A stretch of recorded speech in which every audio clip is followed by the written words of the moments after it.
So hello everybody and welcome to the Loads More section of Laptop Monday. Very pleased to see a number of people in the room and particularly pleased to see Rai Richardson in the room because that means that we can have the conversation we were going to have.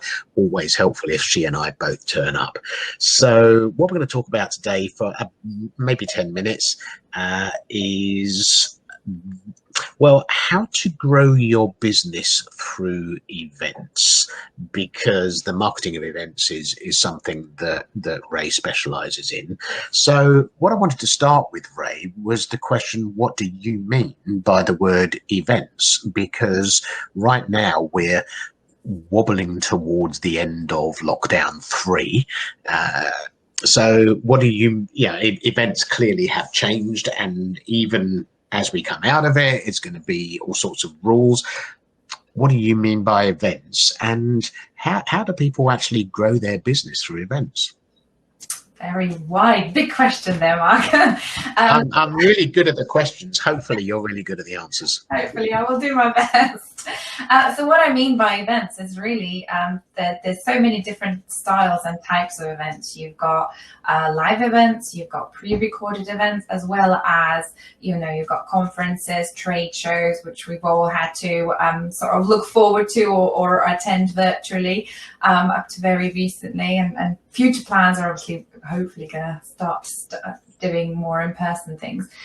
But so from the big events, there's also the smaller ones, which is the sort of the workshops and the webinars and lectures and any kind of pre-recorded or live kind of content. So there's different styles depending on what you're trying to achieve and what you're trying to do for your business. And in terms of your second part is how you grow your business through events is by holding kind of value-filled, value-driven events for your audience.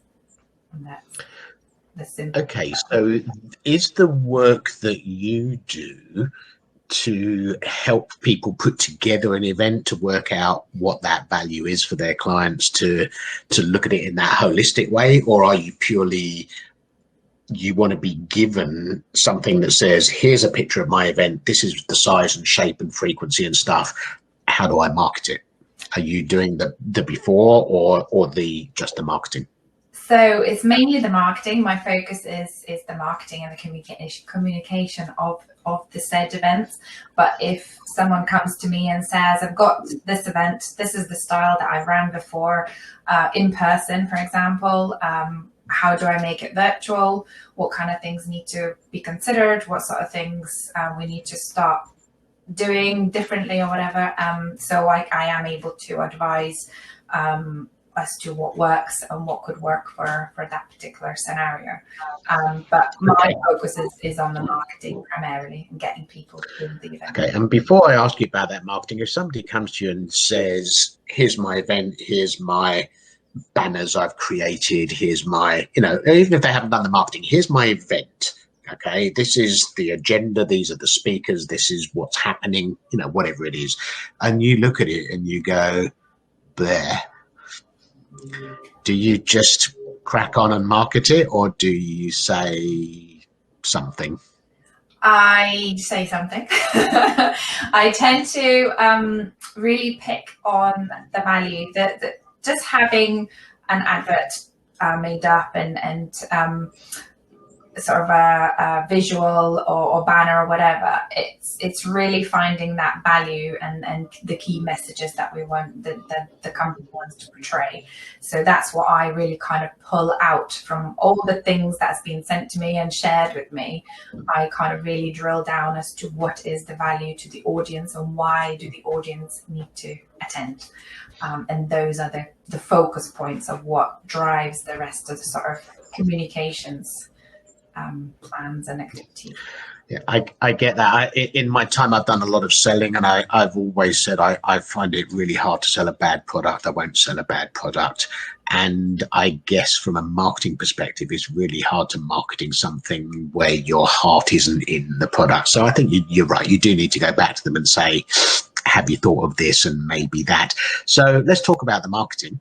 Okay. So clearly, you're not going to tell us all your secrets, but what sort of things? What is it about marketing an event that's different to marketing? So marketing an event makes it quite specific as to an activity, whether you're running an event or launching a new service or product. It's a whole host of activities that you organize around your business. So from telling your audience about the key message and the value of what you're doing to actually knowing who your audience is. So that's another part, is actually identifying the audience that are best suited for your event or for your launch. So we work on that through that as well. And then identifying the different channels that we need to focus the resources on and promotion and the different activity. And from that, it kind of stems into the sort of the storytelling and the building the momentum and kind of telling your audience about what you're doing and really focusing on the value side of things. It's not enough to just sort of say, this is the event, this is the date, book here. There is a lot of sort of storytelling and the messaging and the value-led elements that need sort of come into place. You talk about the topics, the takeaways, you talk about who is, if there's multi-speakers, then you talk about the different speakers and what their bios are and why they're a good fit for the event and so on. And then you talk about why the audience need to attend and what is it going to do for them, the event. And you talked about building the momentum there. So am I right in assuming that 3 months before the event, there's a little bit of marketing and that builds and builds and builds? So the day before the event, you might do 3 tweets and 4 Facebook posts and a Facebook Live because it's tomorrow. Something like that, yes. It's not quite 3 months. It's a lot shorter. It's a tip, sort of on average, it's about within 4 to 2 weeks that the activity really happens. So you've got the emails as well, if you've got an audience on your email list. So it's not just social media. You really need to think about other elements as well, other channels. But the first few weeks that we work together for, it includes, getting all the materials, like any kind of feedback or any testimonials, any sort of program elements, all of that then gets, distributed out via social media, your website, email, make sure that everybody is sort of singing from the same song tunes as well. If there are any kind of sponsors or partners or anyone that you're collaborating with. So there's a whole different, so it's really, every event is so unique in there, what the client wants to achieve with it, what they want to do with it. And in terms of the momentum, yes, so just going back to your question, because I'm going off a little bit there. So the initial stage of marketing is to kind of give your audience the save the date, to tell them what you're doing, what's coming up, and why they need to kind of watch the space of what you're doing after that. Then the next sort of stage where you kind of really ramp up the activity is you really talk about the value and the transformation and why your audience, would be fools to miss out, would, really have to kind of focus on what they will get out of it, what's in it for them. And then the sort of the last stage is to kind of really highlight the, this is your last chance to book. If you're going to want to kind of recording for the event, this is your last chance to kind of put your name on the list to have access to that, and so on and so on. And then there is a whole load of things that happen after events as well. Sort of follow-up activity, making sure that you sort of really made the most of all the leads that you've made during the event, and kind of close off any kind of opportunities to make sure that the event was really kind of worthwhile and running and doing. So just suppose there are people out there who would love to use your services. This is going to go on YouTube and our Facebook group for Laptop Monday, so I will put your contact details there so people who are watching this there can just look there for that. There are people in the room who we're going to chat with after this, so we needn't share the details now. We can chat with them anyway. But there is a question that I could answer. There's a question from yeah, Harry. we have We have time for a couple more quick questions. One thing, okay, I'll save my question for the end. So Pete Schoenbeck is asking how far in advance start a social media campaign for an event. You said a couple of weeks before. Is that when you start ramping it up, or is that when you actually start? So 4 weeks, I would start with the actual sort of save the date. This is what's coming up. This is what you can look forward to kind of really put it in their calendars, in their diaries. And then the last 2 to 3 weeks in the lead up to the event, that's when you would ramp up all the channels that you've set out to hit, essentially social or email or website. Kind of, if you've emailed once a week before, that's when you email 2 or 3 times a week to your list. So that's what ramping up means. Same with social. If you've post normally on social once or twice a week, then you do it daily when the ramping up is happening. Then there is in the Q&A bit, there is a question from David as well. Is there a question? Well, tell me what it says. So the question is, what are the biggest mistake that event organizers make? Very good question. Well, that's easy. Even I can answer that. Is they don't talk to you. The biggest mistakes, thank you for that, Mark. I'll take that as a compliment. But the biggest mistakes is, one, I'd say not allowing enough time for marketing, and kind of using what you, Mark, talk about a lot of is kind of, you build it, you set it up, and you just hope that they'll come. But that's really not what happens. You need an active campaign, an active set of things that need to take place in order to bring people in, make them aware of what you're doing and why you're doing it. So that's probably the first mistake, is not giving enough of a big window for marketing the event. Some other mistakes I'd say would probably be focusing on one channel alone. So like if they're on LinkedIn and that is all that they're doing, fair enough.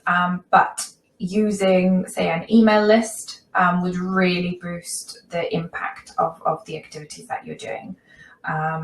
Or sharing things on your website, or making content that's relevant to the event and your kind of values and beliefs and things.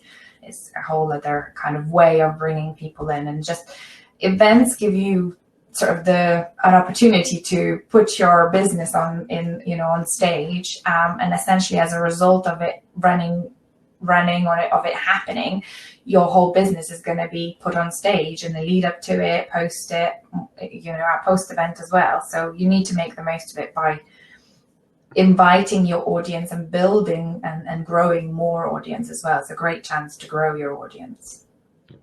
Okay, 2 more questions, one from Ray and one from me. Ray Gray runs a recruitment business, and he says, can this easily be implemented for recruitment? And if so, what benefits would it have? I have an answer. I just wonder if you have an answer. Is it events for recruitment, you mean? I think so, yes. Yeah. We're talking about marketing of events, so yeah. Yeah, absolutely. You can definitely have recruitment events. You can have recruitment events for companies that you want to help with recruitment for. So you can have, if that's who you work with, you can have a recruitment event for people who are looking for their next career break or whatever. So, different spectrums. So for companies, you would talk about the kind of the value of using a recruitment agency, or and showing them how you work, maybe sharing some of your processes, some of the cons and pros. Pros and cons, yeah. Pros and cons. And then for those who are seeking for their next career break, you would do an event talking about how to update your LinkedIn, or how to use LinkedIn in your, that's your path of how you help them, or how to make your CV stand out in the sea of other CVs, and just kind of sharing and supporting those who are seeking employment, them with whatever it is that you help them with, really. Cool. Yeah. And my answer would have been in the similar vein. You know, it's about getting your name out there. It's about promoting your business and using the event as a route to do that. But the event has to offer value to the people you're trying to attract to it. And that's the first bit. And when you've sorted that bit, then you can market it. But as you've already said, you're happy to work with people to help them to do that first bit. I think we're way over the 10 minutes, so I'm going to save my question for afterwards in the general chat. And if people feel that they've missed out by not being in the room, Laptop Monday happens every 2 weeks, and we do something like this every 2 weeks. So please do come along, either to listen in or potentially to be the person that I chat with. So I'm just going to say thank you very much, Ray. As always, informative and entertaining, which is what we like. Brilliant. Thank you so much for having me. It's been great. It's been a pleasure. Talk to you soon. Bye.